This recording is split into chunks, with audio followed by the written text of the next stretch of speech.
Hello and welcome to the Kingsview Investment Strategies Q3 mid-quarter update. My name is Scott Martin, Chief Investment Officer of Kingsview Asset Management and Portfolio Manager of Kingsview Investment Strategies. Joining me today, Paul Nolte, Senior Vice President of Kingsview Asset Management and also a Portfolio Manager at Kingsview Investment Strategies. Paul, thanks for joining us again. Absolutely. Wonderful to be together again. I hope you're enjoying these as much as I am. Don't answer that just yet. At any rate, Paul, a lot is going on in the markets and economy. We like to talk to you on an occasional basis to discuss some of the movements and machinations that we have going on in the portfolios that we manage at Kingsview Investment Strategies, or affectionately, I guess, KISS, as we call it. Paul, let's discuss maybe some of the goings-on outside our door today via the markets, the goings-on in the economy, some of the things in D.C. that are affecting prices these days, please. You know, what's interesting when you take a look at the economy, the U.S. economy is actually still doing very well. And it's very possible that we've seen peak everything in the second quarter. So we've had GDP over 4. You've had huge earnings growth. And that is probably going to come off the boil here third, fourth quarter. We're still going to see growth, but it's not going to be at the pace that we've seen in the second quarter. So the fun's over? Well, we're still going to see it, but it's not going to be at that rapid pace of pedal to the metal. And as a result of that, we're seeing a Fed that's still going to be involved in the market. They're still going to be raising rates. Because the U.S. economy is doing so well, the dollar has been strong, which is going to have a negative impact on our trade. And certainly that's one of the topics for this year has been trade and tariffs. That part hasn't changed either. So we've got a few things coming into the fourth quarter where it's not going to be as rosy a picture as we've seen maybe the first half of the year. You mentioned the effect of currency. I mean, gosh, you take a look around the S&P 500. You know, when I think of currency effects, I think of earnings too. S&P 500 sports fans gets about 50%. That's 50% nowadays overseas from their revenues, right? Revenues come from overseas about 50% into the companies nowadays. So a currency effect there could be potentially lining up, being that, you know, as the dollar rises, as that money that comes back in the U.S. gets repatriated, it obviously gets a little bit more of an unfavorable treatment because the dollar is so strong.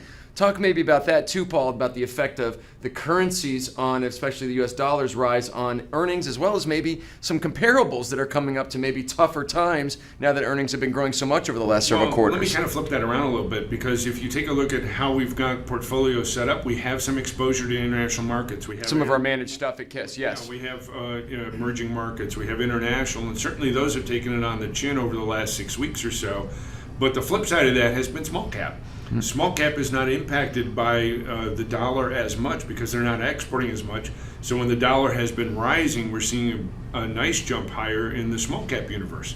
But you're right, when you take a look at the S&P 500 and the large cap stocks, a lot of their earnings coming from overseas, it's going to be a more difficult comparison as we get through the end of the year. For earnings comparison. And you mentioned large cap stocks, right? Which is also one of the big drivers of some of the great S&P performance today. Is some of the big cap stocks, some of those big companies like the Amazons, the Googles, the Facebooks, the Microsofts, dragging along the index, probably making things maybe look a little bit better than they are to some degree. When you take a look at the S&P 500 through last week, more than 100% of the performance has come from the top 5 to 6 stocks in the index.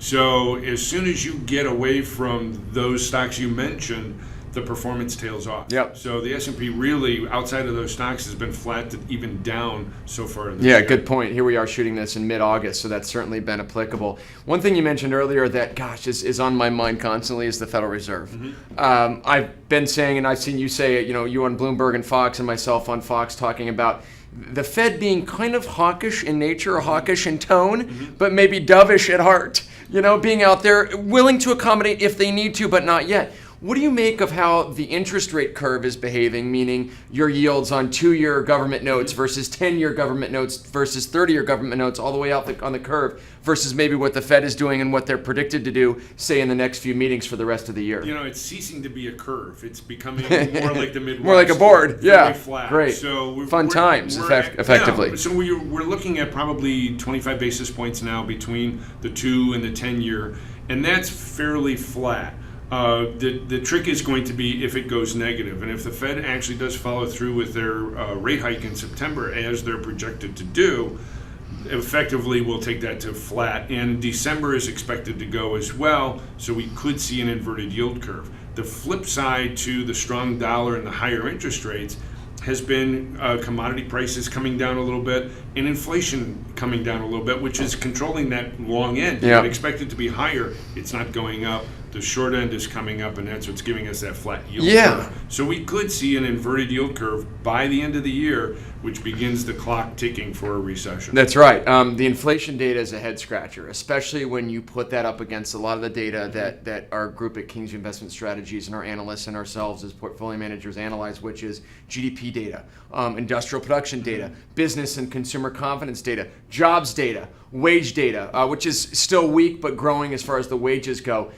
It's just odd for me, at least, to see inflation so benign still at this point, and it makes you wonder if we are late cycle, as we both kind of agree we are, which we'll talk about our recession risk ratio. That's our R3 indicator. It seems odd that being so late cycle, we have yet to see inflation show up. So maybe talk about how we're looking at the recession probabilities going into, say, the next 6 to 12 months. Well, we're still looking at a recession possibility, and it we might be more late cycle than we thought. We might be beyond that end right now because of the flatter yield curve. But you're right, we would have expected to see commodity prices pick up. We got a little bit of a bump in the first half of the year, and that's completely dissipated. And I think a lot of that has to do with the stronger dollar and the higher interest rates putting a lid on that.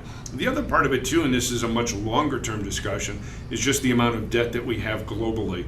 The very high debt levels that we have in sovereignties around the world, as well as on the corporate side, tends to act as a wet blanket for growth, because they're going to make those repayments, and we're going to see our interest payments going up here in the United States, corporations, et cetera. So I don't have those extra dollars to go out and spend on new plant and equipment and really generate a ton of inflation. So it's going to be kind of flat. That's a great point. And I think some of the uncertainty with the midterm elections coming up, as well as anything that comes out of DC, is anything but certain these days. So I think definitely there's a little bit of caution, maybe, like you said, in the boardrooms when it comes to corporations. You mentioned something earlier that we've been proactively doing at the Kingsview Investment Strategies suite of portfolios is a little bit of massaging, let's say, around the edges with things. Specifically, one of the things we had in our portfolios for the last couple years has been a gold position. We've flipped that over to the currency side, where we've been taking advantage in some portfolios of a stronger dollar, which has provided some great correlation benefits to your portfolios, as far as it's not acting like stock, it's not acting like gold, it's acting like a true alternative. And then also taking advantage of some of the interest rate compression you mentioned via some energy stocks, energy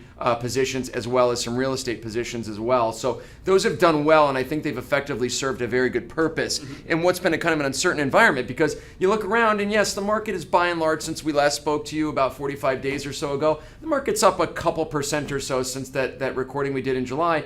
But the 10-year note, the interest rate picture as far as the 10-year note goes, relatively flat, and some of the commodity prices down. So you've had a lot of yin and yang going on, and I think that stuff is going to be very interesting to look at going forward, as maybe some of the midterm election concerns get resolved, and then obviously things get worked out from the Federal Reserve perspective going forward too, as to how they're going to behave at the next few meetings. So with that, I think that'll wrap everything up for now, Paul. Thank you for joining us. Thank you for tuning in. If you have any further questions about what we said today, or like any clarification on any of the topics, we would be welcome you to reach out to your investment advisor at Kingsview Asset Management. And we thank you for joining us today. We'll talk to you again soon. Thank you.